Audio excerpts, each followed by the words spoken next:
Growth Pod is brought to you by Genero, a leading growth agency in the Nordics. We interview marketing experts, business leaders, and entrepreneurs to uncover the stories and strategies behind profitable growth. Thank you. Thanks for coming. Welcome to Finland, and thanks for coming on the show. Thank you, Joshua. It's my pleasure to be here. Thanks for inviting me. So we're going to talk a lot about your current role and what you're doing at Tesi. But before we get there, could you briefly kind of walk through your kind of career and what led you to this role? You've had a series of very interesting kind of interesting positions. So yeah, if you could give a brief kind of rundown. Sure, of course. So at the moment, I'm an investment director at Tesi, the Finnish industry investment company that invests in both directly into Finnish companies as well as into funds. And we can touch on that a little bit later. But in terms of my background, I'm an engineer, I guess, turned into a financier. I spent over a decade in investment banking roles at two banks in London and in Stockholm, where I was first, actually, during the global financial crisis, working very closely with companies that needed to refinance or restructure their balance sheets. And that was obviously a very challenging time for many companies, including many Finnish companies, especially in financial services and in building materials, in many sectors really, because the market was really in very fierce turmoil at the time. So that was the beginning of my career, really sort of trying to save a lot of companies which usually had a good business but a bad balance sheet, and which required a lot of difficult negotiations with different lenders and capital providers to ensure that there was a sort of a saving plan and then a plan going forward. Then I've worked after that very much in the M&A and IPO advisory field, so advising a number of Nordic and also wider European companies on larger M&A, strategic M&A transactions, and also on IPO preparations and IPO processes. I then moved on from banking to actually the Finnish listed company Neste, where I was working in the M&A team, leading an M&A executions team, and also the corporate venture arm was under my team, and that was a really exciting time at Neste's history, because M&A was a very key strategy execution tool at the time.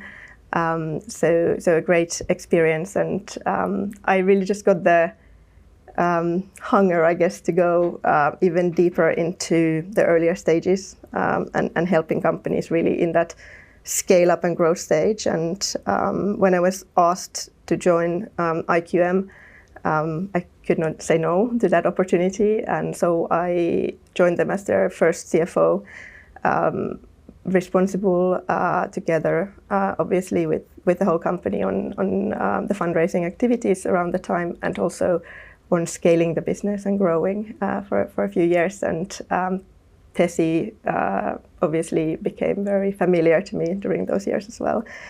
So now back in the investment side, which is close to my heart and close to my history, it's sort of a very nice sort of coming together of my previous experiences that I get to really leverage and utilize at Tesi. I was just thinking that because you have a maybe uniquely kind of broad perspective on both finance and capital markets in Finland, Nordics, and Europe that is probably very useful in your current role. For sure, and I think also the types of challenges that companies face at different points in their life cycle. Yeah. And I think from the various years that I spent advising companies, I've always been very much a generalist in terms of industry focus. So even though I've focused a lot on technologies, and I've also had a very wide variety of industries that I've gotten a chance to spend time with, which is what has kept it really, really exciting over time. And I think, you sort of, with a large volume of different companies that you get to work closely with, you sort of start to see similarities within industries and also the same sort of challenges that they face. And also the same questions during fundraising and, what is really important, what is important to consider when you're building a young business. And I think fundamentally around how you build a sustainable business in terms of a business model that will deliver a profitable business at the end of the day. Mm-hmm. And obviously we can decide to invest heavily into growth at certain points in the company's life cycle, but fundamentally the need to build businesses that are eventually profitable and able to sustain and carry their business through, I think is the sort of common theme that I would really that I really keep on coming back to in my work at the moment as well. Yeah, and that's a theme that's become, especially in last couple of years, been much more relevant than it was in 2010 to 2022 or whenever it was. But okay, so you work at Tesi now. Mm-hmm. I guess a lot of people listening may not even have heard about Tesi, but even if they have, they don't necessarily know exactly what Tesi does. I mean, there's just been you guys have a new strategy that you rolled out or announced in the spring. But could you also then give a kind of brief description about Tesi and the role that it plays in the Finnish kind of both startup ecosystem and maybe more broadly? Yeah, sure. So Tesi is the government's or state of Finland's owned private equity and venture capital investor. So fully publicly owned by the state of Finland. And Tesi has this mandate and role which is tied into both developing the Finnish venture capital and growth capital market, as well as providing information and market research and also improving many aspects of it, including sort of sustainability factors and helping the companies in building businesses that take into account the impact lens that is important to Tesi. But Tesi does two things. They invest both directly into companies, so into venture capital, sort of earlier venture capital Series A type of transactions, which was the core of Tesi's business from before. But now, under the new strategy, the expanded strategy, Tesi is also more and more focused on investing and ensuring the scale-up and growth potential of the most promising Finnish companies.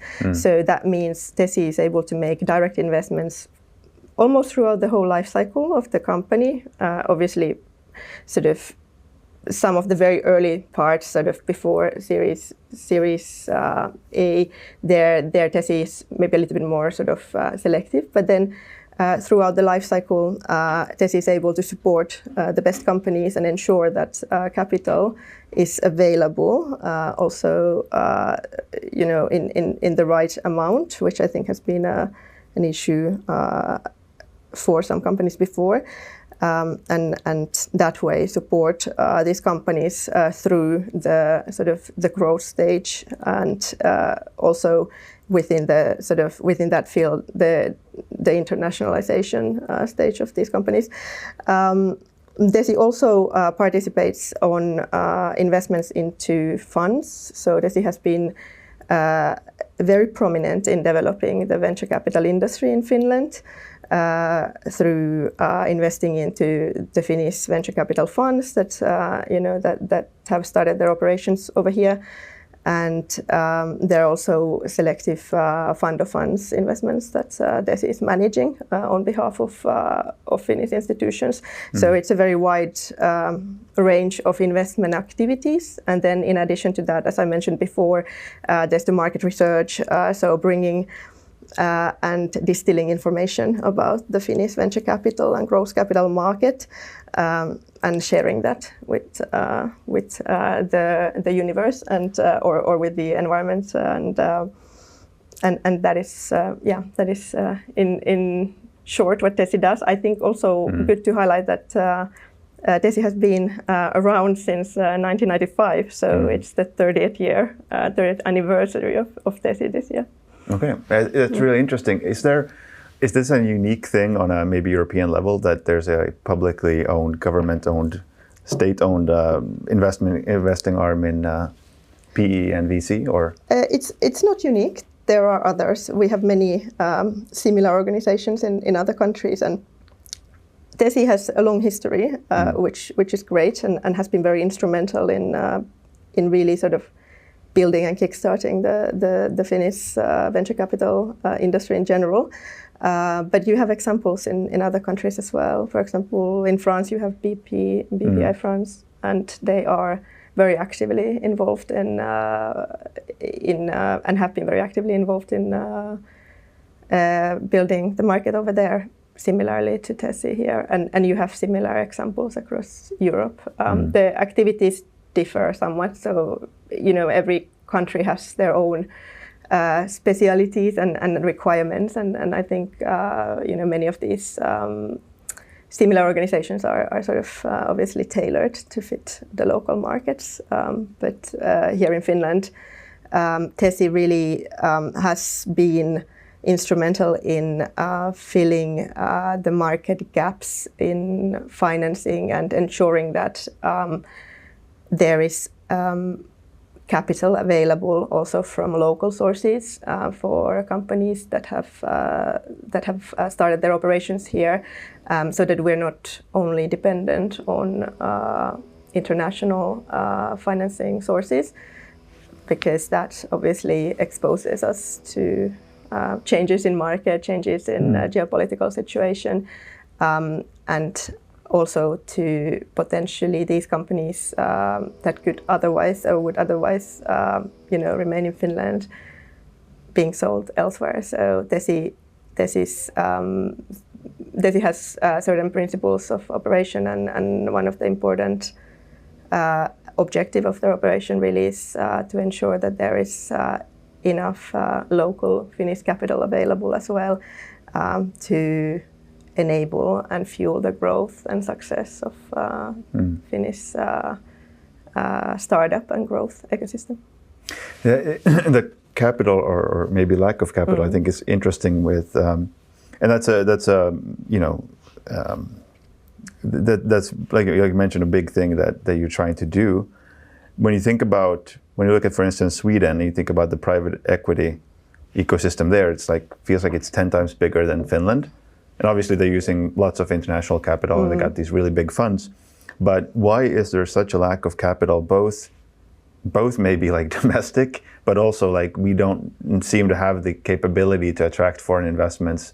Obviously in Sweden you have the Northvolts and all those big examples, but even so, I mean, they seem to be really much better at attracting capital. So why is there a lack of capital in Finland? I think it's important to look at, especially on a country level, to look at things in context. Sweden, and in its history as well, Sweden obviously, if you look at the size of the population and also the history of Sweden and the sort of accumulation of wealth and the size of the funds over there, you start to see that the market there is quite a few years ahead to what it is here. So I think it is not necessarily the case that we are not attracting or not able to attract the capital. It's more that our market in Finland is behind in that development life cycle, and we will get there, but we have to walk the path. And I think what we are seeing now, and this is obviously what Tesi has really invested into, has been in the previous years, has been in building this sort of fundamental venture capital industry in Finland. And now we have a lot of funds who are doing the Series A, early Series A, or even earlier seed stage investments. So that part of the market starts to be developed in a sense that these funds are able to serve our our sort of blooming startup ecosystem. But where we are seeing lack of funding or market gaps is really around the larger scale-up, sort of later stage venture, scale-up and growth areas, and especially for funding rounds that that are large, and thereby I mean over 100 million euros or so, where the ticket sizes per investor are double digits in millions. There we don't have the local funds, or we don't have that many local funds that are able to underwrite that size of ticket, because our funds in Finland are not big enough to be able to commit that much capital into one investment. And that is one part of the market that I think we have identified that needs to be developed, so that we have local Finnish sources for capital as well for those funding rounds. And so we're doing that both from the direct investment side in investing directly into those funding rounds, but also then looking at how we can develop the funds side, where hopefully in the future we will have a number of funds that that play in that sort of growth later stage VC, or even also in the buyout side of things, because that's also where the funds that we have in Finland are just generically much smaller. I think the industry average, I think, for buyout funds in Europe is something like 7 times bigger than it is in Finland. So there's a really big discrepancy, and that really feeds into the sort of larger funding round possibilities for local financing. So would it be safe to say that we kind of like on the innovation side, on the company side, we've already made a lot of progress. Absolutely. And then maybe the financing side has been lagging behind, but we're kind of trying to catch up there. Yes, and of course, I mean, we don't have the same history of sort of homegrown funds as for example Sweden, but and that will just take time to build. But in terms of innovation, in terms of startup ecosystem, like the new beginnings, that is a very vibrant market. We have a lot of very high quality research in Finland in the areas of deep tech, quantum. There are health technology companies, biotechnology companies. Various very critical technologies are actually at the core of our research activities in many of our universities. So I think the basis, especially now and within the current market, the basis for for new beginnings and new startups is very good. But we need to make sure that we nurture those companies with the right resources, and that's financing, availability of financing at the early stages, and then when they grow and scale. And especially in deep tech, and especially if it involves hardware, usually, and the same actually applies also for, sort of health and medical development, but there's a lot of capital that is required over time to get to a point that that the company is actually able to sustain itself or move on to different strategic avenues. But I think we need to make sure that we are providing or enabling that financing from both local and international sources, so attracting the capital to Finland and investment into Finland, into these companies. So also,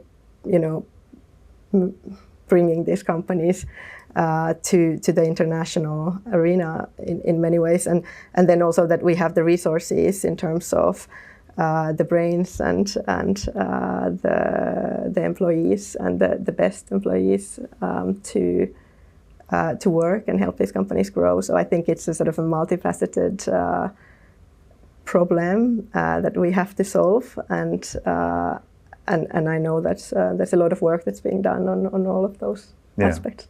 And to your point, I mean, it takes probably you have to have huge generations of like successful companies that then create inspire future founders, but also able to attract capital. And it's kind of maybe a chicken egg problem, and it does take time to get things going. It takes time, and then you will have examples of success, and that will sort of help and fuel the financing market again. So it's also important that we find ways to enable exits, because usually that money then ends up circulating back into the ecosystem and fueling, hopefully, the larger number of startups going forward. So it is a full life cycle in that sense that eventually will help the ecosystem grow. But I think that it really does take time, because for a company, from early stages to get to a point where, some sort of an exit that releases some of that capital is actually available, that can be, especially in some of these very like deep tech areas, that, it can be a 10-year plus process, right? Exactly. And when you start a little bit behind perhaps your neighbors or so forth, it just takes time to get there. And there are certain things we can obviously do to accelerate, which we're trying to do very much with ensuring that the market has the required capital and also other resources. When you look at the Finnish kind of startup ecosystem, what do you think that we're doing well, and what are things that we could improve? So I think, as I mentioned, I think we have a very vibrant sort of seed and early stage financing market. So there is capital available at those levels. We definitely can improve and are working on improving the sort of larger ticket size, later stage funding area. So this is obviously one very key area to ensure that the companies that we sprout in Finland are actually able to grow in Finland and can make choices based on their funding sources. So ideally, you will be able, as a company, to select the best investors for you that will be able to help you with the next stage of growth that you're seeking, and that could be local or international, a mix of everything. But then you are actually able to make the choice of, who is going to contribute towards not just capital, but actually working with me in these key questions around how do I commercialize this particular product in this particular market, or, you're actually able to make very strategic choices on who you pick as your investors, or what group you pick as your investors.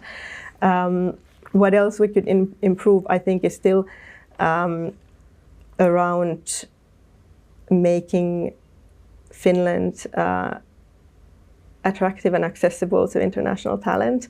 And I know that this has been very much on the forefront of many discussions, but that is definitely an area where I think we have so much to give and also so much to gain if we get it right. So still very much, I would say, an area of focus.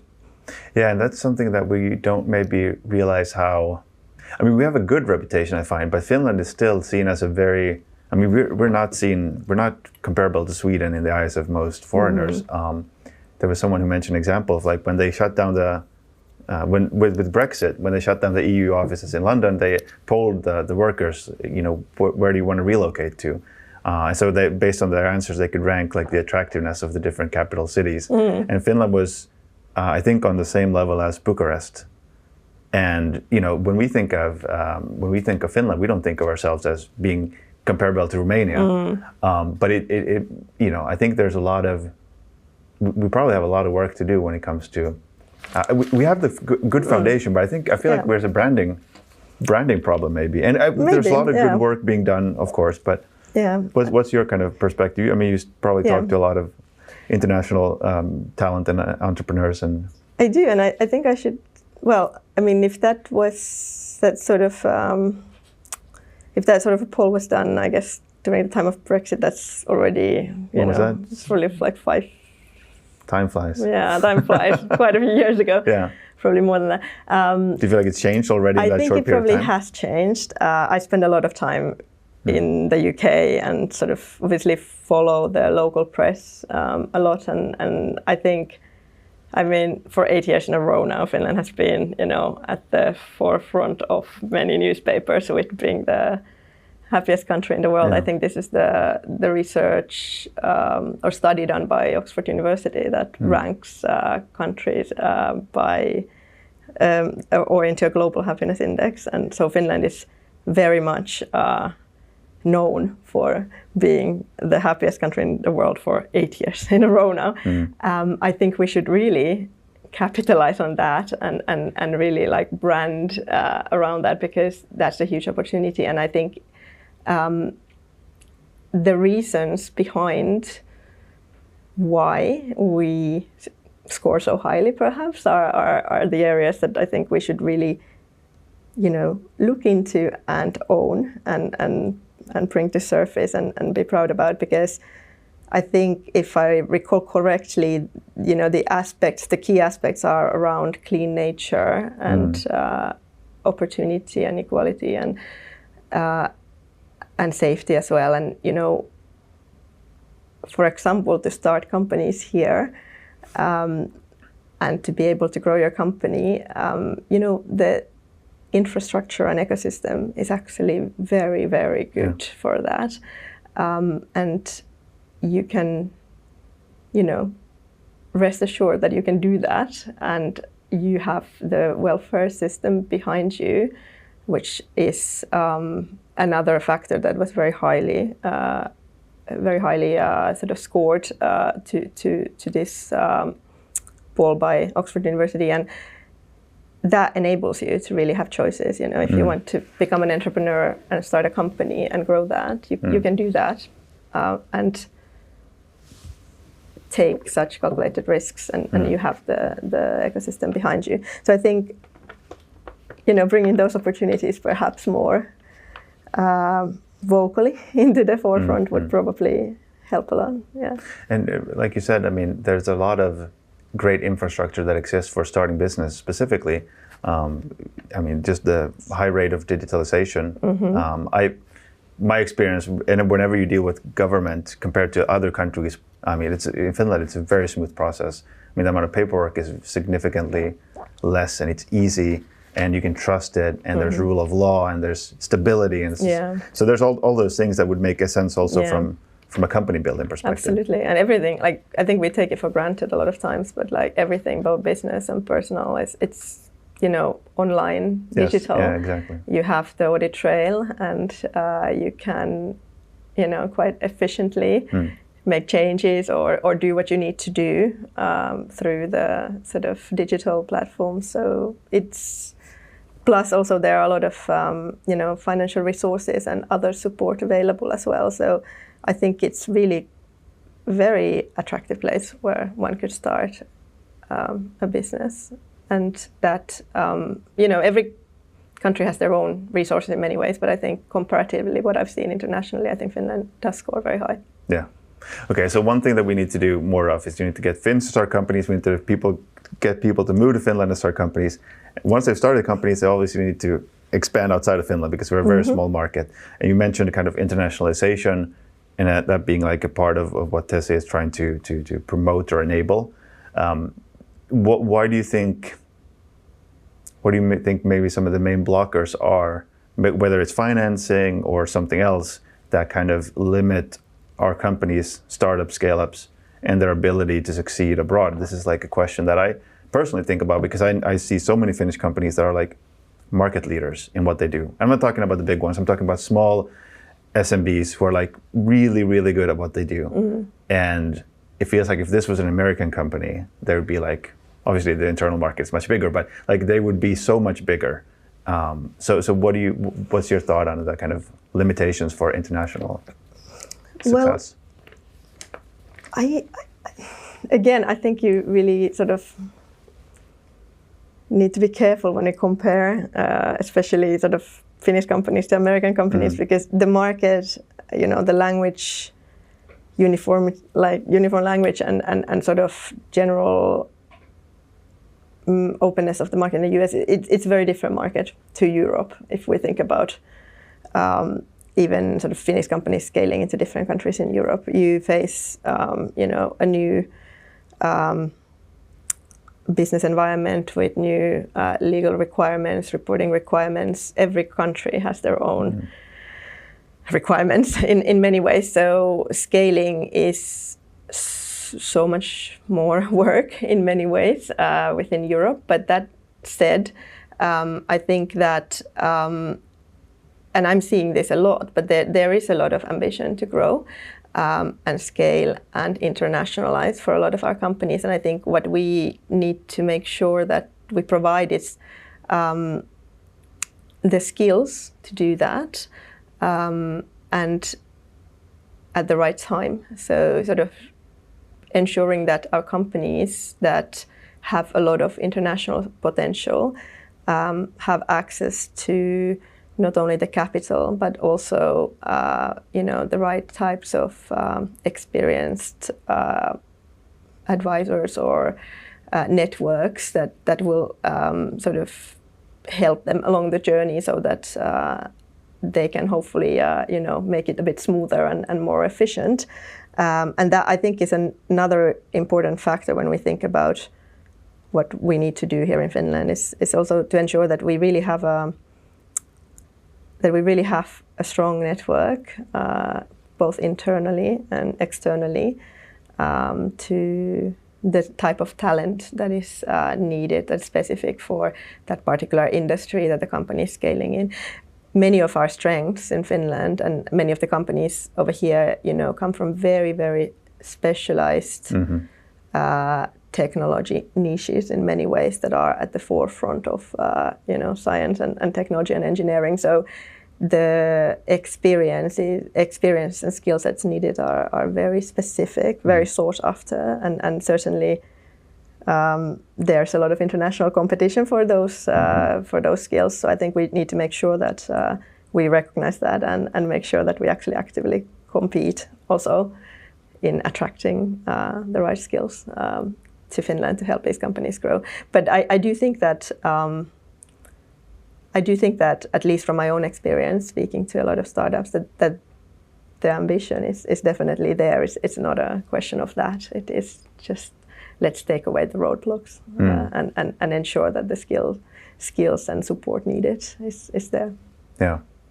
I remember one example. I have a friend he's an engineer in a very, very specific field, and he had this colleague who was, I think, from Iran, and he was, again, they're like super specific knowledge that's like only probably a very, very small group of people in the world who can do that. And he had like so much trouble with staying on in Finland, getting all the paperwork approved. And I'm sure it's different for different cases, but it feels like when you have those type of people where it's like, we should do whatever we can, just, we should really try to remove all the roadblocks for getting that type of like very specific knowledge, because like you said, there's a global competition, and we can't afford to. Yeah. Yes, exactly. And I think, we see especially on these very,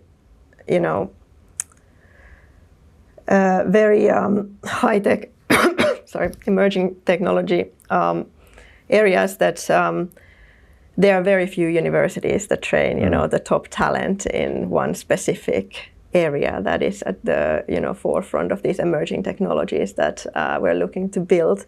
And so it is really a global sort of talent shortage. And when you find and can attract the right brains and give them the right resources, you will see amazing results. But we do need to also hold on in positive ways to the talent that we're able to bring here. And I think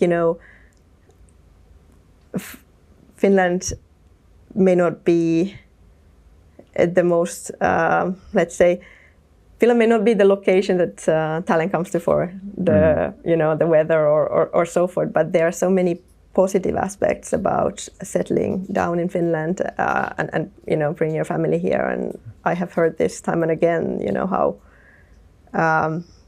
safe and high quality, for example, education is high quality, and housing and general living is, it's quite comfortable. So there are many competitive advantages that we can really highlight, I think, in the process. So may have like a higher retention than some of the other places like Barcelona or Berlin, where people maybe are more transitory.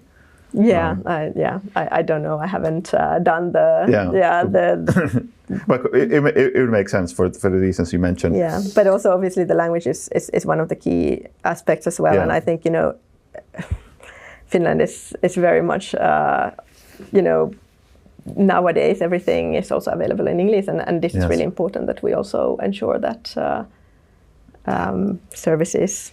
Yeah, and schooling and the support that would be required to serve that international talent community is available. Yeah, at least in English. I've been just personally surprised whenever I move in Helsinki. But the number of people who speak English, but how international it is, and it feels like it's changed a lot. Just in my time. Yeah, I've had the same experience actually when I moved back here after being away for about 10 years. I moved back and I was just really surprised by the change, and in a positive way, very surprised by the change in terms of hearing a variety of languages and general availability of everything also. In English, which is, I think, really important, because when you're coming to a new country to work and maybe you bring your family as well, it's a huge decision for every family. You don't want to be moving around every second year. So I think ensuring that process is smooth and everybody can sort of settle down and set themselves up for contributing and success, I think, is really key. Yeah, and we kind of got a good starting place there, or like we're in a good place. It feels like. Yeah. I want to talk about ask a few questions about kind of like the bigger scale projects that Tesi is involved with, because obviously we got our startups, but then we also have these big industrial kind of manufacturing. There's like the Blaster Green Steel project that's underway, as far as I understand.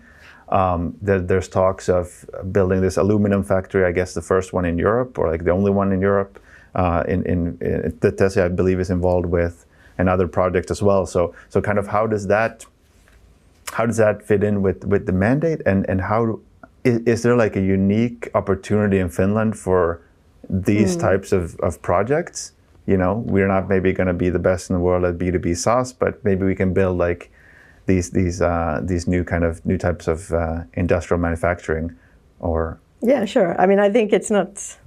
I think we can be best in the world for B2B SaaS as well, and also build these. These are two different types of, I would say, industries and investment buckets. But Tesi also does participate in this larger, or enabling these larger industrial investments and investment projects.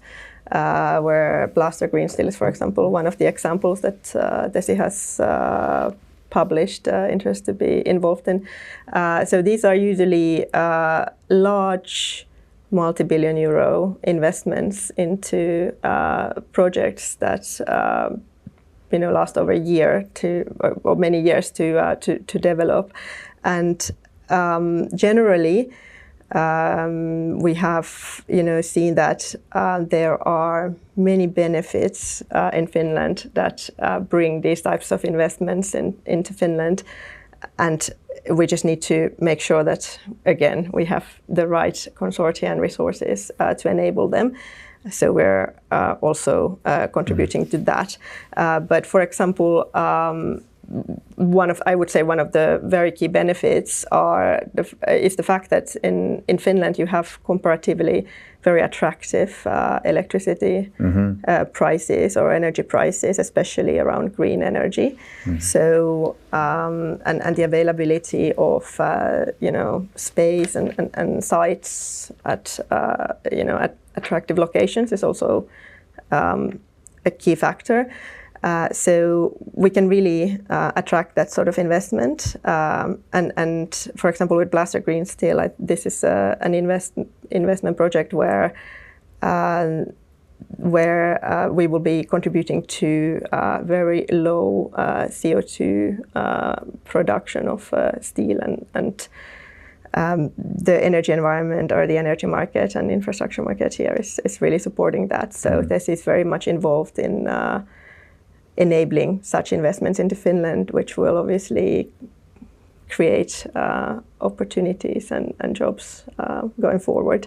There are a number of such projects being planned. Finland has a big pipeline of different stages of these types of investments, and I think it's a very attractive and important sector. So this is an additional key component of what Tesi is doing, in addition to working on the venture and scale-up and technology scale-up side of things. Yeah, I think people don't realize that we have for instance, we have a very good electricity grid in Finland that enables some of these type of really, really big investments that maybe you can't really even do in other European countries.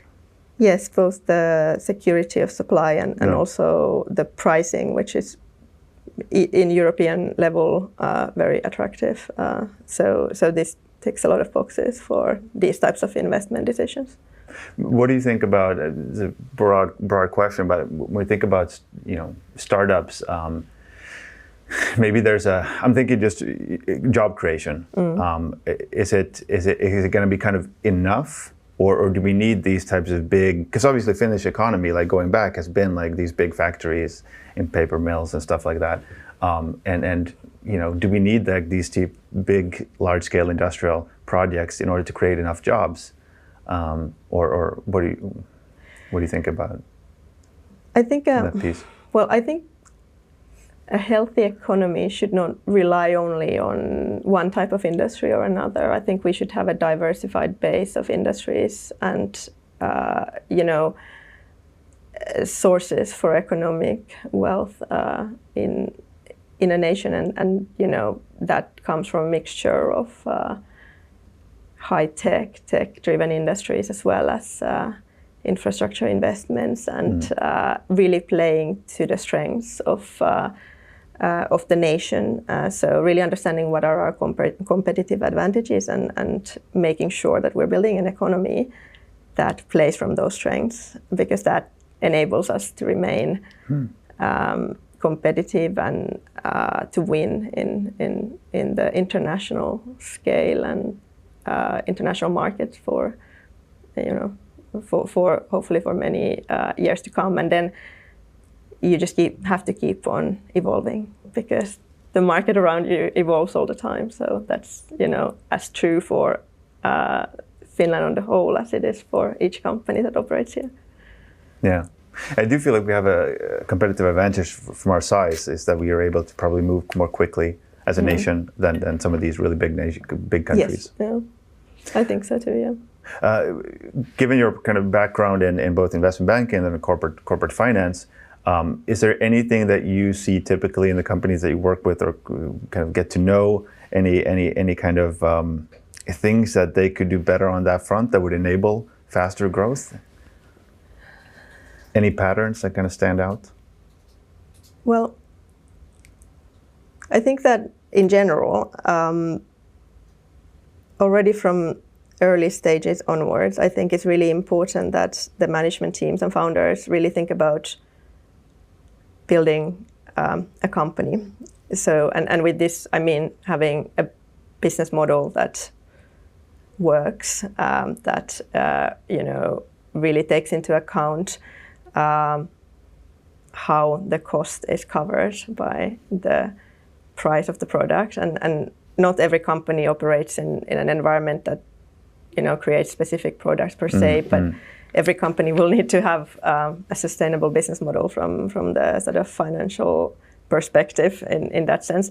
So I think sort of having that early on your loop, that we may be investing a lot into growth, and that's fine, and we may be completely loss-making and choose to do that, but really understanding what your levers are to turn the business model profitable? What is the timeline that it takes? Understanding the risks associated with that path or the potential cases that may happen, and building contingencies also in your planning for that, I think will really help with resilience, and it will also help with growth in the sense that you will be able to really know what are your levers to drive growth and steer the business based on what you experience from the very oftentimes these days unpredictable market, right? Do you think a typical maybe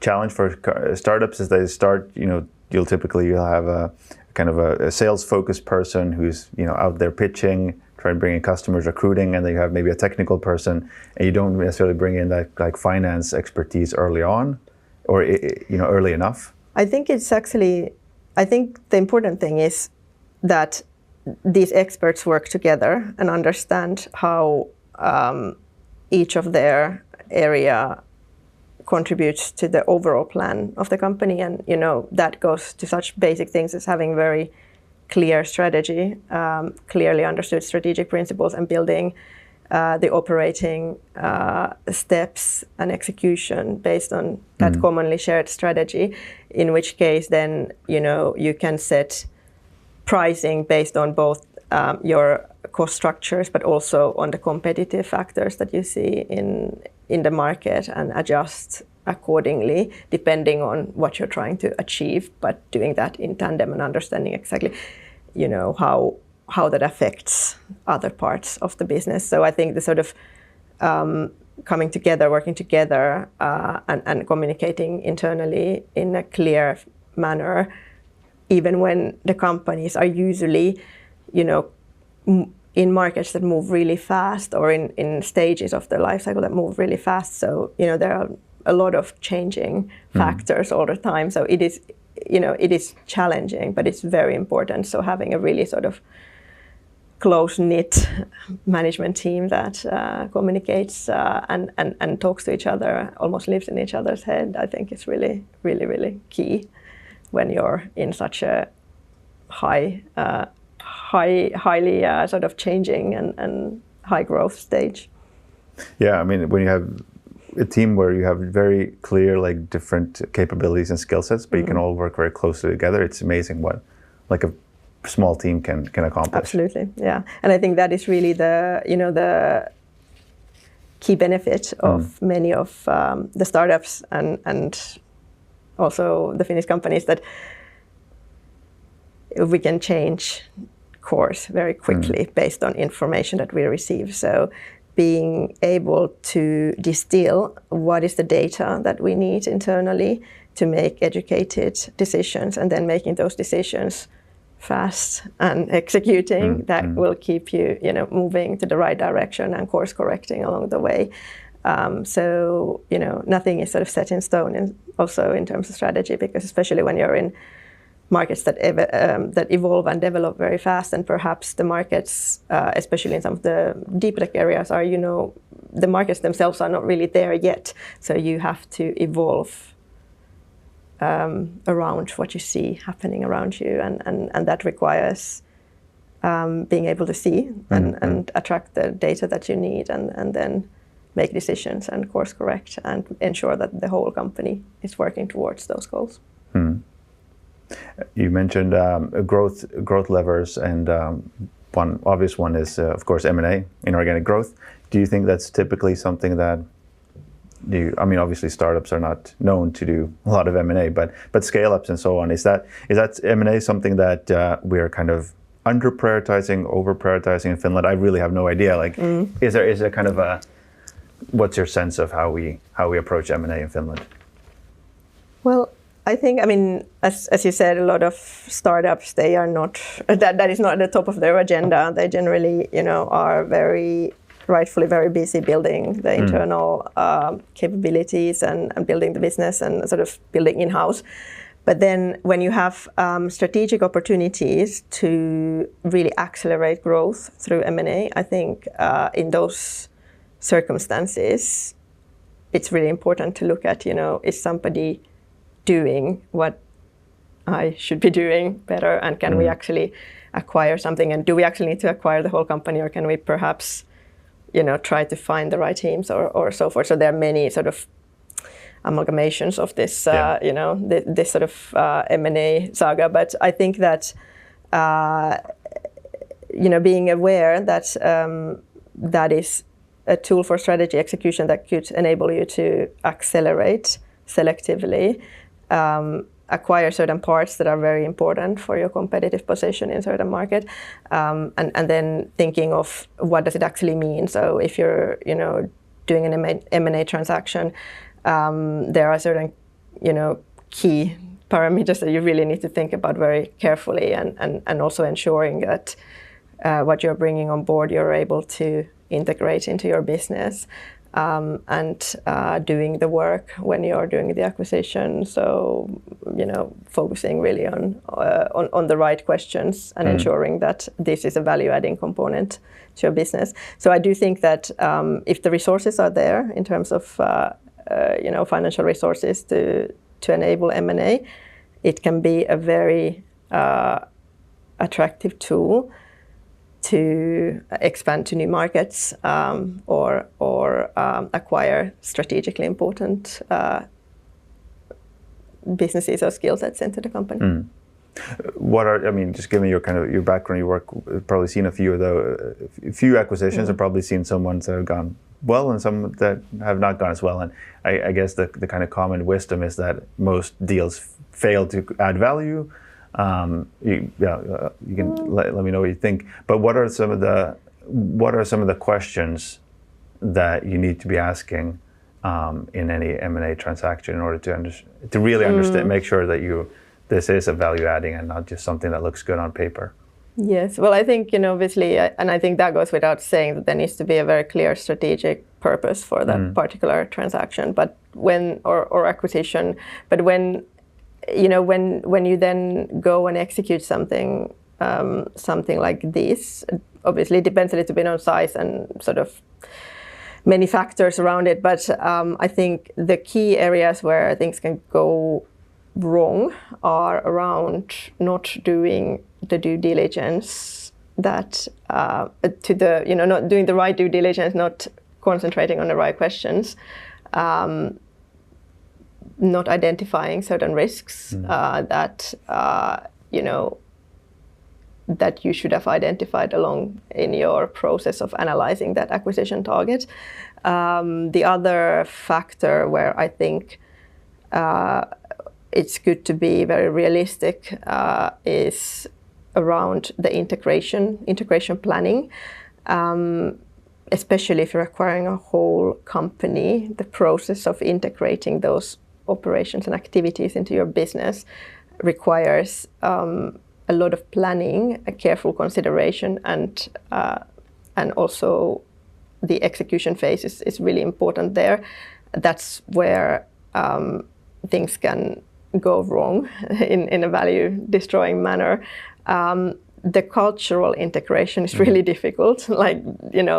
That is something that sometimes perhaps surprises companies because corporate cultures can be quite different, and cultural integration is notoriously difficult to do. So that is a good one to have on your radar when you consider an acquisition, especially if the acquisition is to be integrated fully. But some acquisitions obviously will operate very much as their own unit going forward as well. And then there are other ways you should design your transaction to fit your specific purposes and what you're facing. And then I think the other factor or other area where you can potentially go wrong is obviously around the valuation and sort of understanding the realities of what is possible with this acquisition. So ensuring that you make realistic cases and assumptions when you're setting your valuation, and that you build some contingencies into your plans, because usually new information comes and unknown events happen, and those are very often not in your control as well. So the outside market affects a lot of outcomes in many ways. So building realistic, valuation models and ensuring that you have the right contingencies and the right sensitivities around key factors is key. So kind of essentially trying to really being mindful of all the things that can go wrong, not assuming that all these synergies are going to be realized just because you combine these two departments and not necessarily going to work together as smoothly as you would like. But that is not to say that you should always look at the worst case at everything. I think part of deal making is it's really important to sort of understand the value of this component that you're bringing in. And when you're negotiating for a transaction, you really want to understand very carefully what's in it for both parties and negotiate from that perspective. So I think, understanding the risks and mitigants is very important for you internally so that you can plan and execute and hopefully sort of avoid a lot of unnecessary risks or known risks. But in order to get something that you need to accelerate your growth, you also need to be prepared to pay up for it and to see and value the potential that addition will have to your particular business. So especially, with some technologies or some companies that have specific talents or skills that are very much in need, it's often a fight for fight for those assets rather than something that you can sort of get for cheap. And there's a risk of not acquiring those types of technologies because you may fall behind. A couple last questions for you here, Pia. We've seen a very quiet IPO market in Finland and many other countries as well. Is that something that we should be concerned about? Is there something that can be done about it, or is it just like it's open, it's closed, and if we have good companies, then eventually some of them are going to go public, some are going to get acquired, and it's just kind of like it's not something really to focus on?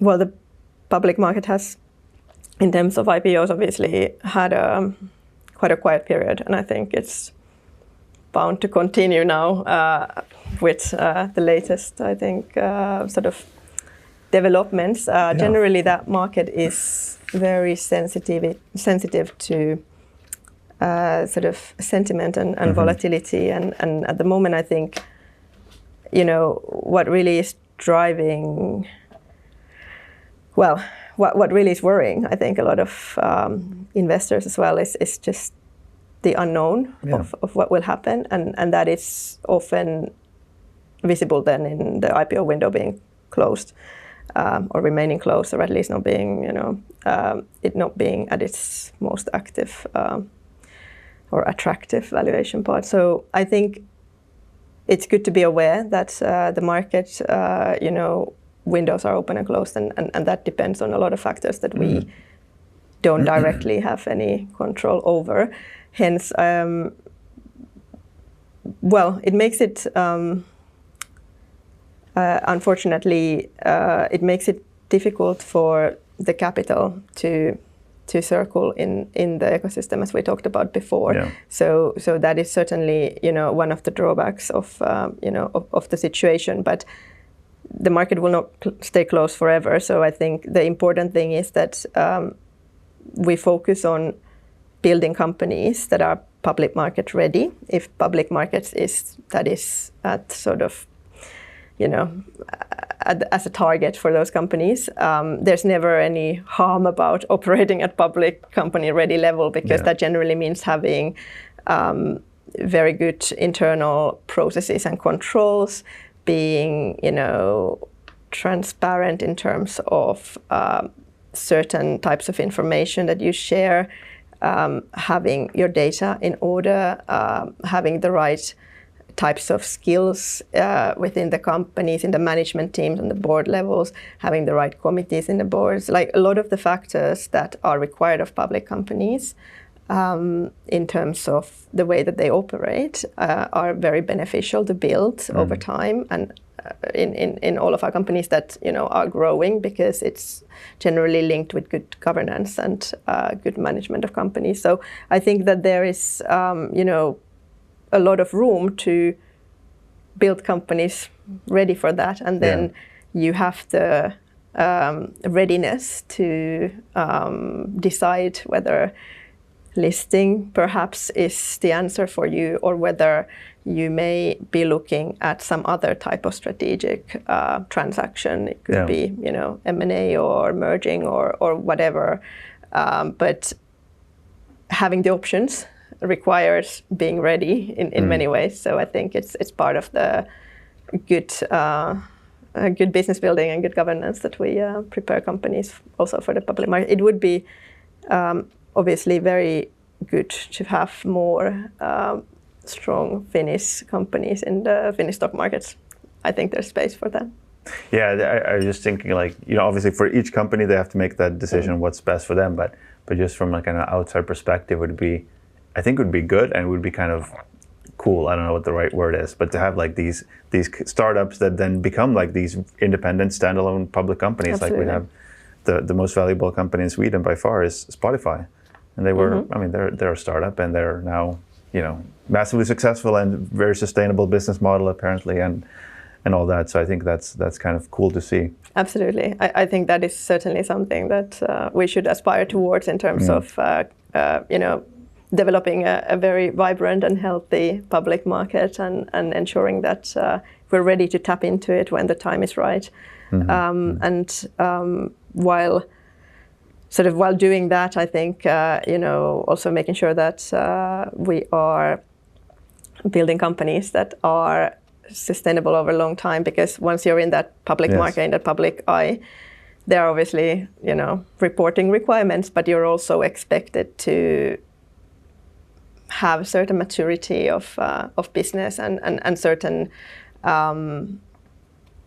ability to generate not necessarily profit always, depending on when you IPO and so forth, but to be able to forecast and communicate clearly what you're doing and what you're investing into, and that level of forward-lookingness is something that is sometimes quite difficult to achieve at the very early stages of business. So I think sort of moving towards sort of readiness to do that is generally, requires, I would say personally, I would imagine as a company you'd want to be working at that level for about a year before you then perhaps decide to go public or so. But I fully agree that we should be hopefully aspiring to really widen the variety of and number of attractive Finnish companies to actually go public, and that gives a lot of opportunities, obviously also for retail investors to invest into the Finnish stock market. Yeah, let's hope. And I saw just a couple of weeks ago this prominent Finnish investor who said that his prediction was, I forget it, but he had some prediction on the top 10 or was it top 20 biggest companies in Finland. X number of them are going to be startups within a pretty short number of years, and he has a lot better visibility than I do. So that would be very exciting and cool to see. Very hopeful, I think. Final question: if there's one thing that you could change about the Finnish kind of venture scene, or maybe especially from a finance point of view, or anything that you could, if you could change just one thing in order to be able to kind of enable more of these growth companies and scale-ups, what would it be? I think it will go down to the talent and making sure that attracting more international talent, both at the company levels but also at the boards, to ensure that we have the skills, very specific skills needed for our startups to succeed. And I think that would be a really, really important factor, in addition to everything we talked about around the availability of financing. And obviously that's something that we're working towards. And I think there's a lot of development that's going into, but that's also needed on the finance side of things. But making sure that the talent comes and stays and succeeds in Finland, I think is super important. Yeah, I feel like it often in a lot of different contexts, it comes down to people. It does come down to people, right? Like, that's the thing. Like, I'm a finance professional, but it always comes down to people. Yeah. On whether money on its own doesn't do things. No. Yeah, it's surprising how it's still. Or still at least people. not the sort of things that we want to achieve. So, exactly. Yeah. Pia, thank you so much for coming on. And best of luck to what you and the team at Tesi are doing. You're doing really important work for the Finnish economy and for Finland as a nation, because this is critical that we have a vibrant economy if we're going to be a vibrant nation. So best of luck with all the companies that your projects are involved with, and it's going to be exciting to kind of follow and see what you guys are how you're executing on this new strategy and all the different projects that you're involved with. Thank you, Genero. It's been a pleasure. Thank you for listening. You can find all episodes of The Growth Pod on Spotify, YouTube, and Apple Podcasts.